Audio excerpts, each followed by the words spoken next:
Hi, Explain Dad here, and in this video I'm going to show you how to delete iPhone messages permanently.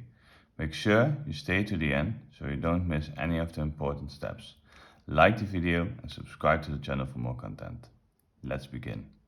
First thing we need to do, we go to Messages, so you can go just click on it, or you can pull the screen down and also search for messages again. Press on it and then you get to this screen.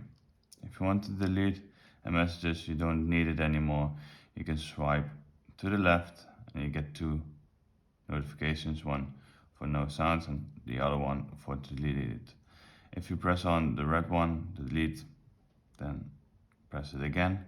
If you don't want this conversation on your device, delete. Now it's just deleted from your messages, but not completely and permanently from your iPhone.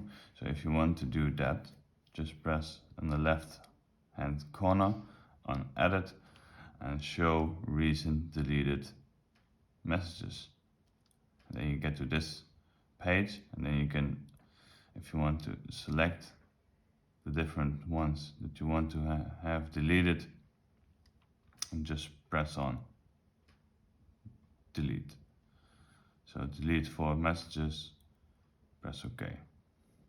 If you want to recover messages like this one, just press it, and then on the right corner down you can recover.